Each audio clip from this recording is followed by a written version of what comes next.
Hello guys, this is Tangar Sai Srinivas. I am back. I am again back with another Python project. This time I am gonna explain my TicTacToe project. So this TicTacToe is very simple. There is no GUI. I want to add GUI, but that project will be uploaded 1 or 2 weeks later. Right now, there is no GUI, only just the code. Okay. Before teaching the code, I will explain. I will run the code and see how it runs. So this is the folder for my project. So I will open control. I mean command prompt. So yeah, let's go. Hmm. So I will run my main.py file, which contains that tic-tac-toe code main.py. So run. Yeah, in the starting, it starts with X, and the first chance is always the X guy, and the alternate and the second guy is the O guy. So the tic-tac-toe, we know the game, right? There are 9 places. So I gave numbers for different places. So it starts from one to I. It starts from one. I mean, the one starts. The one is in the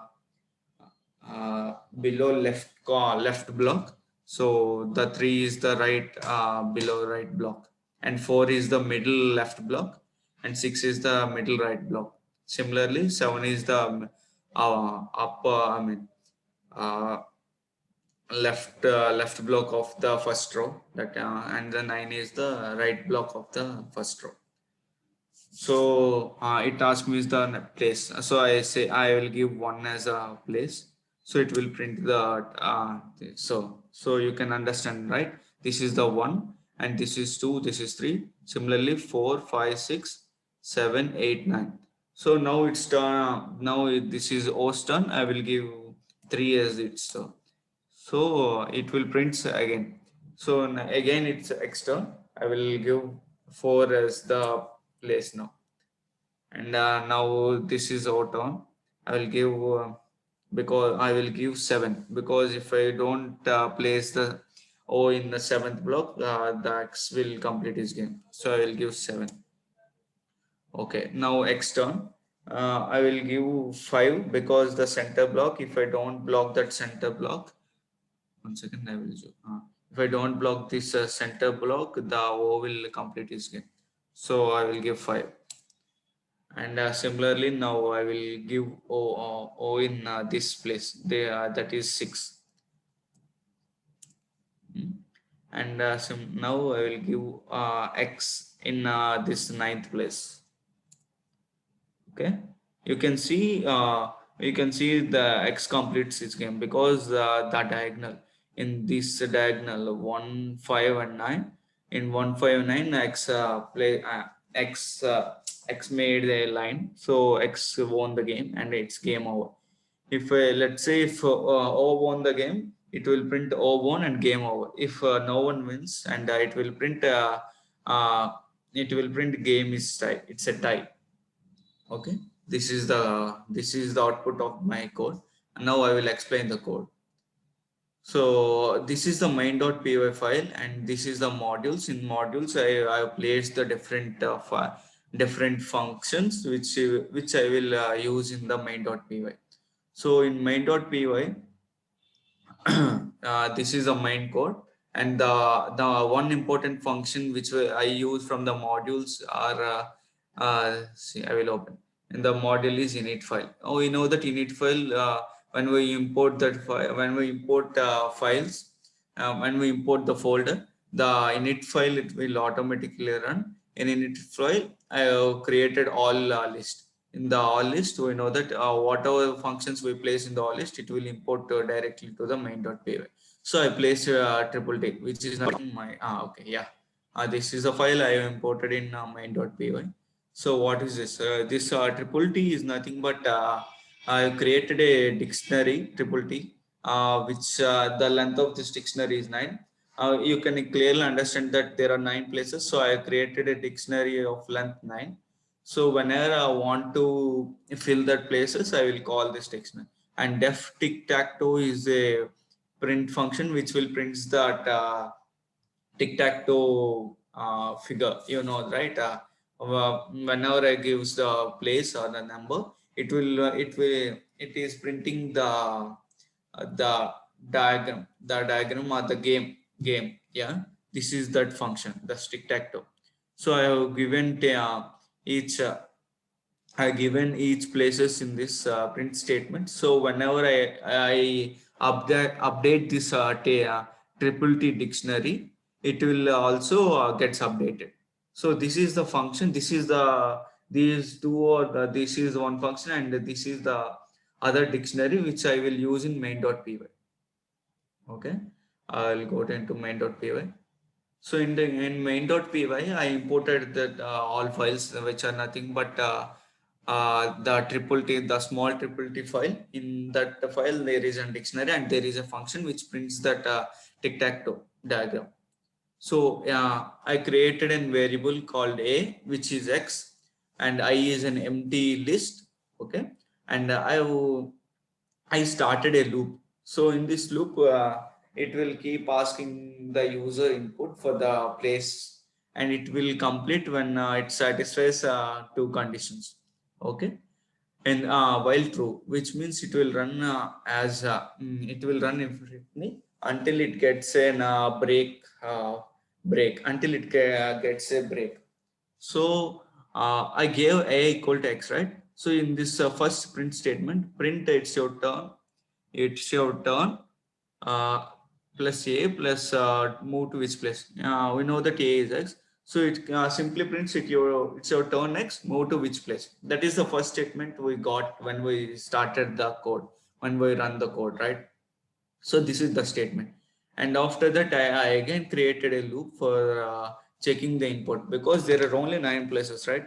What if I give 10 as the input? It should not take that input. What if I give A as input? It should not also not take the input of any strings such as A or B, C, or it should not take input as -1, 10, these inputs. So I have created one more loop for checking the input.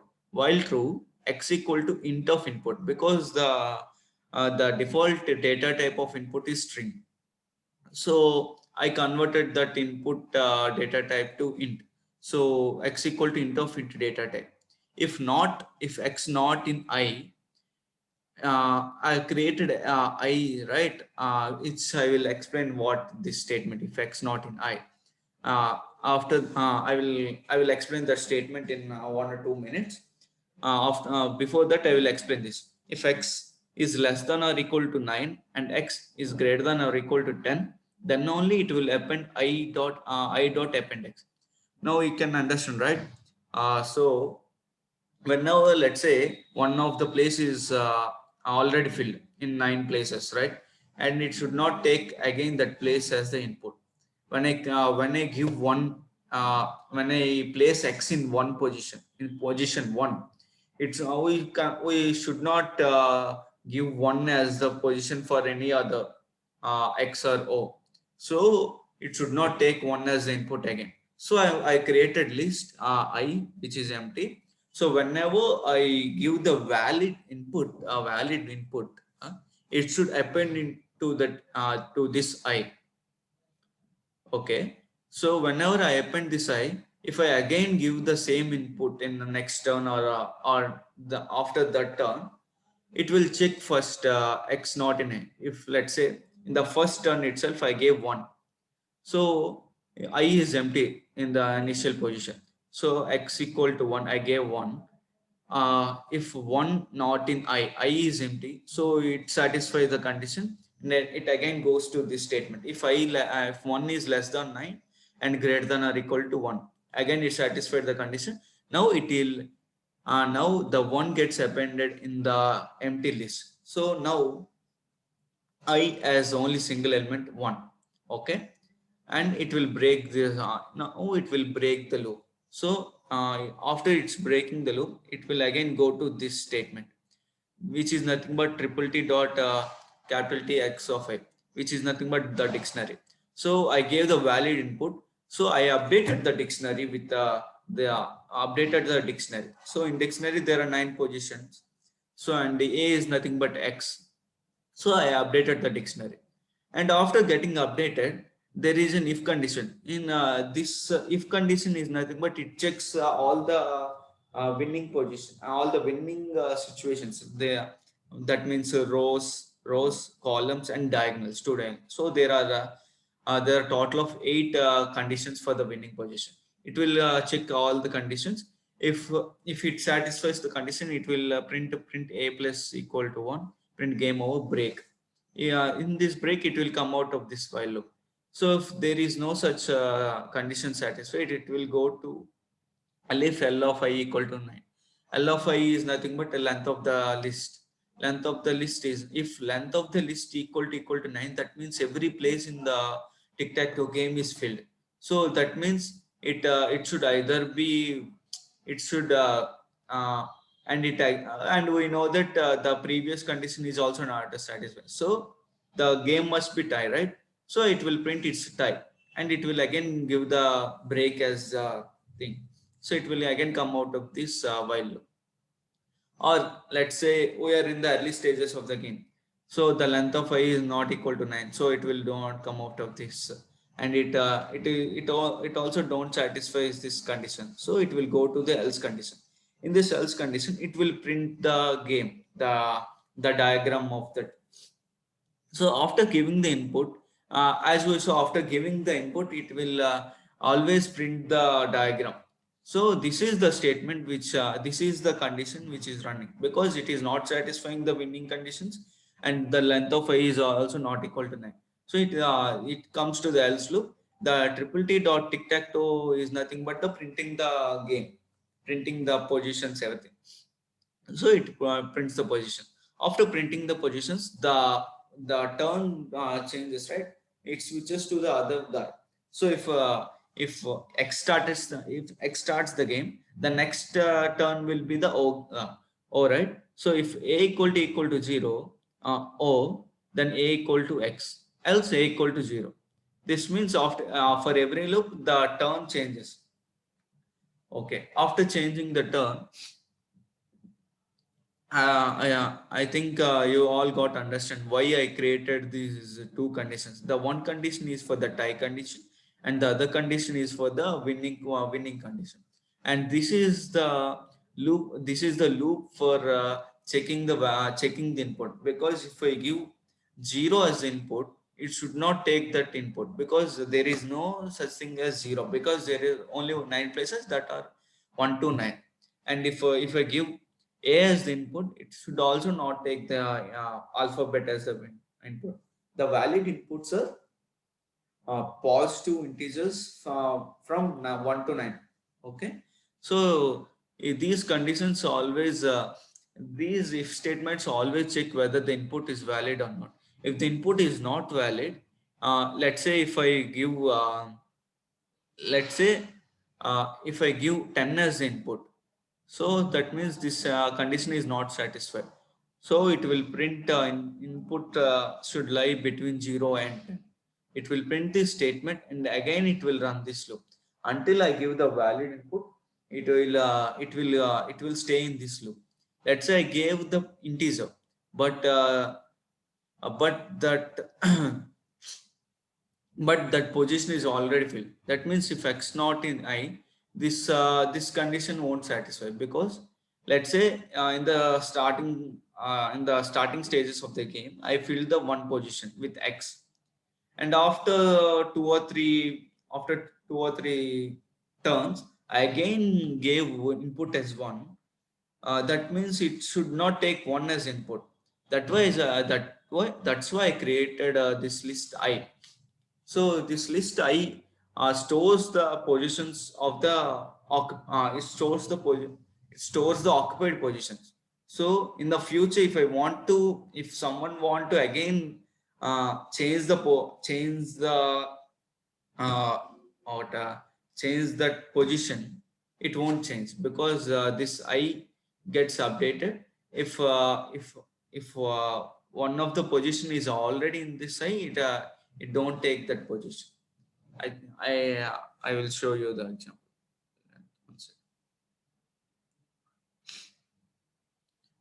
Okay, I'll again run the file python main.py. Okay, let's say I gave 1 for the x, so it will print this. Now I will again give 1. As per the rules, it should not take the input, right? So after giving 1, it printed the statement that is that place is already filled. So I have to give the uh, valid input. So I will give 2 as input. We know that 2 is a valid input. After giving 2, it prints and it takes that input. So this is the condition. This is why I created the I list. So the list I stores the places, stores the occupied positions. So in future, if I want to again change that, it won't satisfy condition. That is the reason I created I. Okay. And one more thing I want to change in the code is uh,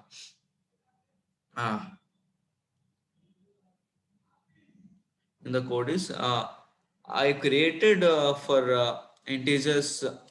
I created condition for the integers 1 to 9, and I have created the condition for the already filled position, but I haven't created a condition for the other data types. Let's say if I gave the input as s, it should not take this, right? So if I give, let's try giving s as the input. Let's say s.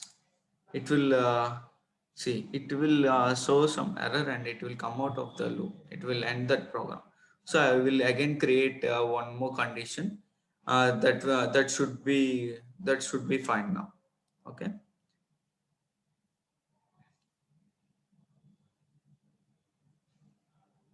Okay, this is the project. I will again update the code and I will upload to the GitHub again. So thank you. Okay, I have updated the code. So right now, previously input should be previously I gave the conditions such that input should be integer and the input should be new such that the place is not filled. Now I updated the code such that the input should be it gave the conditions first that such that it should not take the input string as input, and it will take the new position. It will take only new positions as input, and it will take only the valid integers such that integers like from 1 to 9. So the new condition is if I gave x equal to input, if x is numeric, that means if I give a input as s, it will not satisfy this condition. So it will only satisfy the conditions as that 1 or 2 or 3 such like that. So by giving this condition, we can ensure that even if you give some integer, some string as input accidentally, it won't take that input. So this is the conditions which I gave for the inputs, so that it will won't create any problem in the future for playing, and it will not come out of the program. It will still be in the program until it satisfies the condition. It will be in the program. So this is my code. If you want the code, I will share the code in the description. So please don't forget to like, share, comment, and I will keep posting the my projects and my learning process. I from now onwards I will be more regular in uploading the videos. So thank you for watching this video.